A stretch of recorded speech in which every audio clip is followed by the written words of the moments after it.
Hey, what's going on, everybody? Here's another episode of Tips and Tricks for your Mix Mondays. I'm your host, Brother Brew, executive producer from My Block Entertainment Home Recording Studios. Last week we discussed, we started the series of Battle with the Frequencies, and today we're going to continue that series. Last week we did the high frequency EQs. This week we're going to start with the mid-range EQs.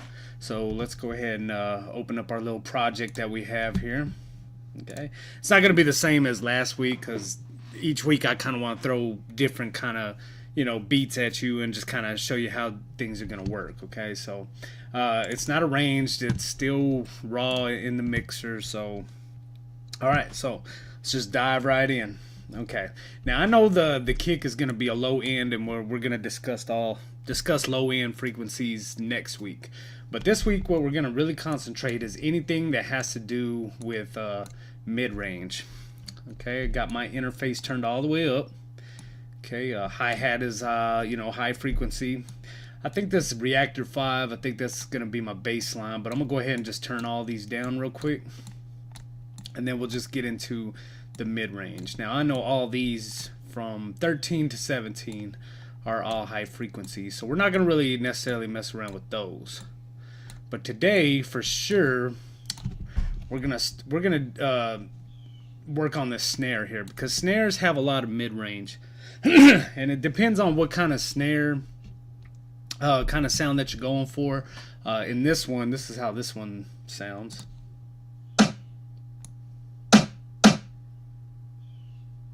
Okay, now I'm gonna throw it into mono. I'm gonna go ahead and pull up an EQ. Okay, and let's take a look at where it's focusing at. As you see, I have a little bit of a low down in here, and also have a little bit of upper mid. Okay, excuse me, my voice is a little raspy today, so if you hear me kind of clearing my throat, I'm sorry.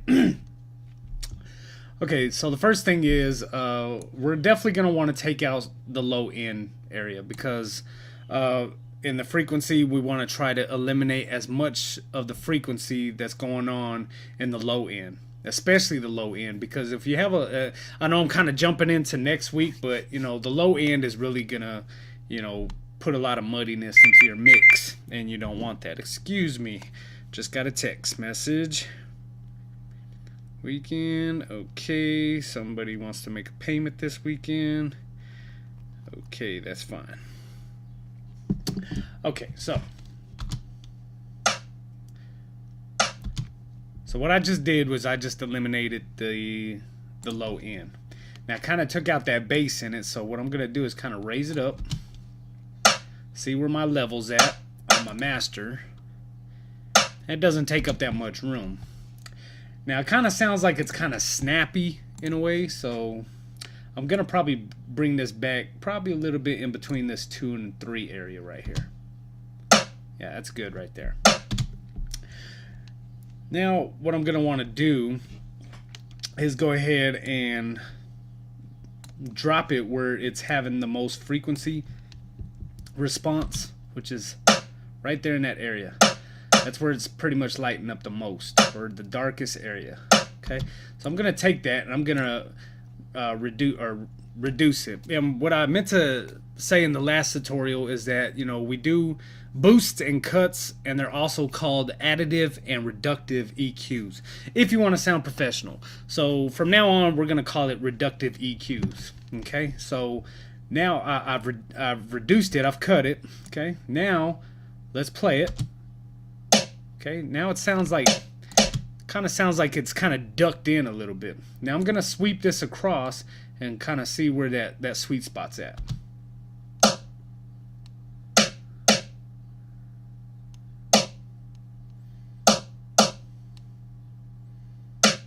I like it right there. So I'm going to bring this up about right there, and then I'm going to widen out the Q, the bandwidth. Now I'm also going to raise up this mid, because I want more of the mid and the snap to it. So watch what happens when this is raised up, when I boost this mid range at the 568 hertz area.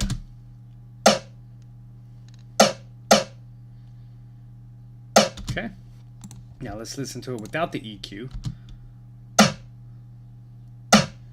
Kind of sounds bassy. Put that EQ on it. Really cleans it up. Okay. So we're gonna do the same thing with this snare.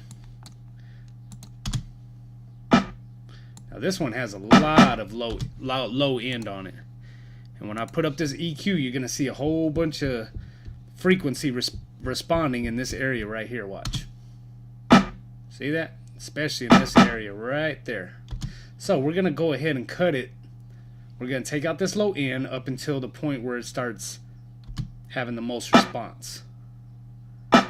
Okay.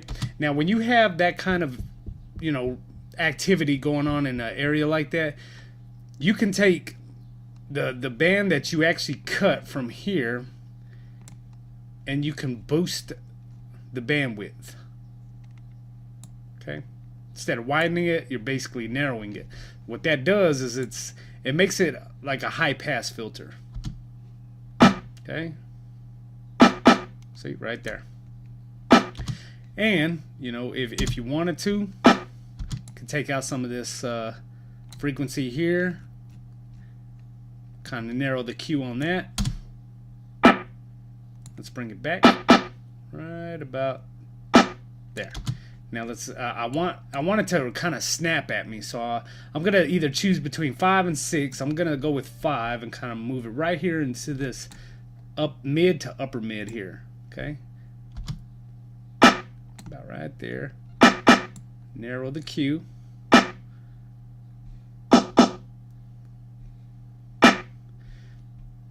Okay, so this is where this episode comes into play, because it sounds good here. Okay, and it also sounds good here.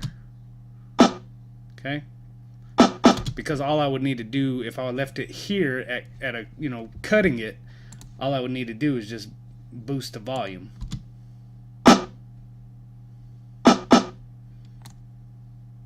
Yeah.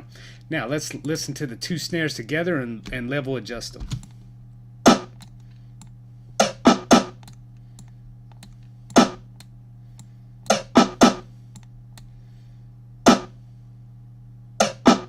Now if you can notice, number 3 is kind of sounding a little bit weak, so what I'm going to do is I'm going to bring in some more of that low end. Okay,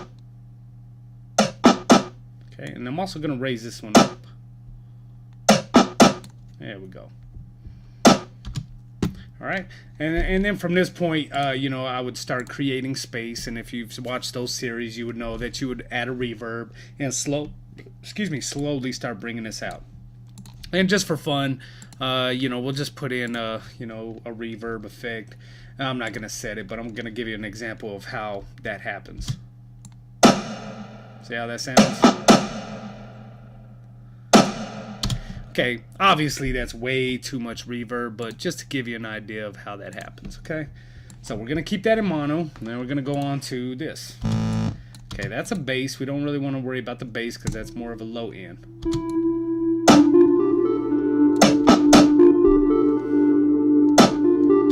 The snares are coming in nice with that, and the good thing about Reactor 5 is a lot of their sounds already sound good, so there's not really too much EQ that you need to do.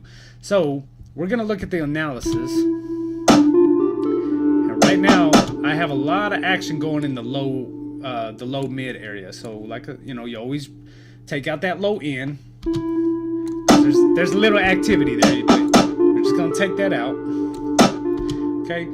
And what I'm going to do is I'm actually going to widen out the Q. Instead of narrowing it, I'm going to widen it out so it looks like a slope. Okay, and then I'm going to bring it back.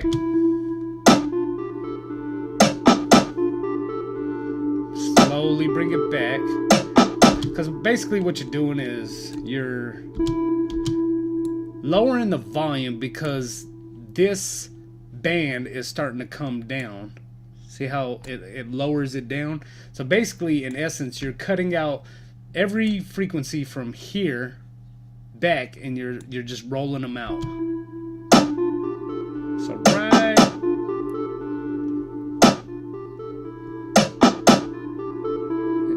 Just want y'all to get the picture of that. Okay, about right right there. Now what I'm gonna do is I'm gonna decide whether to boost this with the snares or cut it with the snares, okay?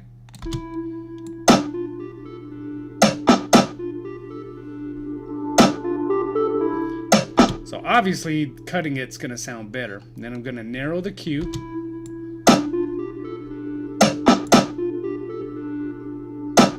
About right there. And as you can see, my level is way down here, so I can still, oop, and I didn't even have it in mono, sorry. I'm gonna go ahead and bring it up.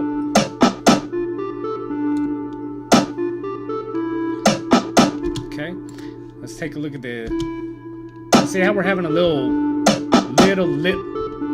it's lighting up a little bit in this high frequency range. Let's go ahead and take that out as well. And bring this up.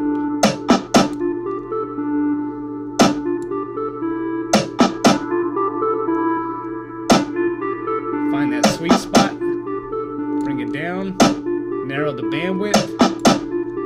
Now let's slowly bring it out of mono into stereo.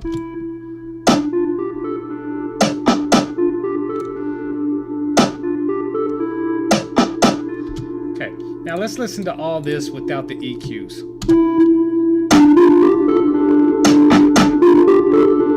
I mean, it just sounds really loud, and a lot of it's just out of place and kind of sounds out of phase, which we'll get into that in a later episode. But we put in the EQs with all the reductive EQ, the additive EQ, everything that we've done so far, and now it sounds like it's more under control.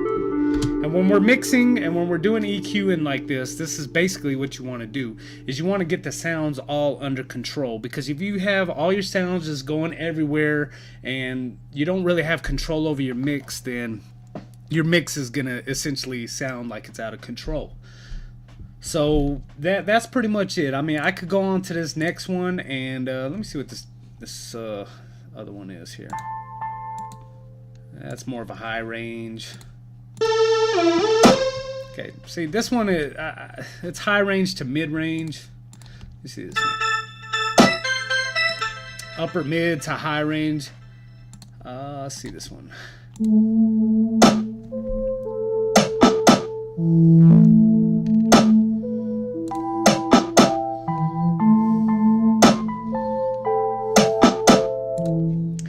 Let's do this. Let's do this one, and then we'll stop this tutorial, and you know, that'll be it on this series.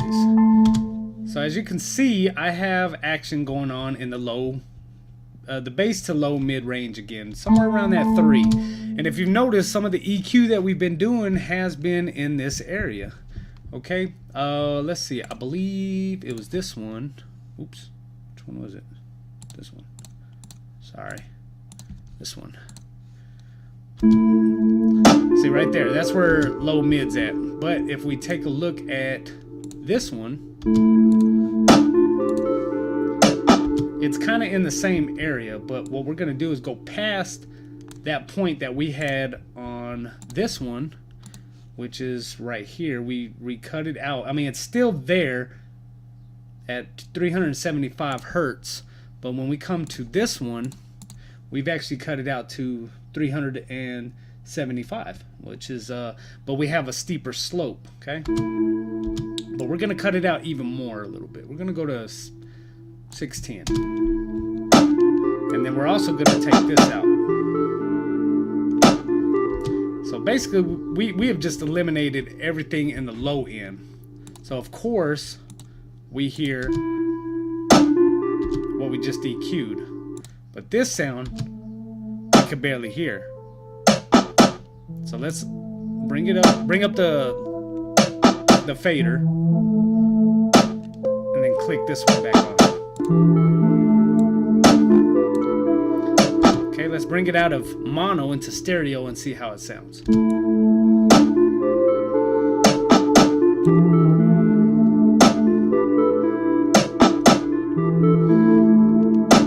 Still hear the snares.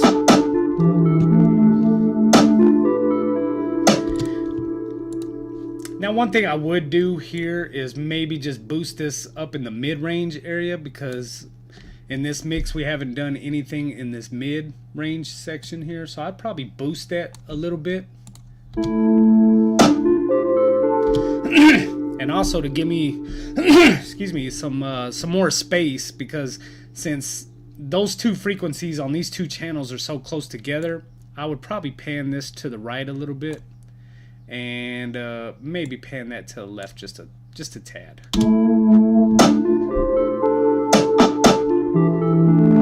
Now, I know you can't hear it exactly how I'm hearing it, but trust me, when you do it at your own studio or, you know, wherever you may be doing it at, and you pan it off like that, you'll hear a significant difference.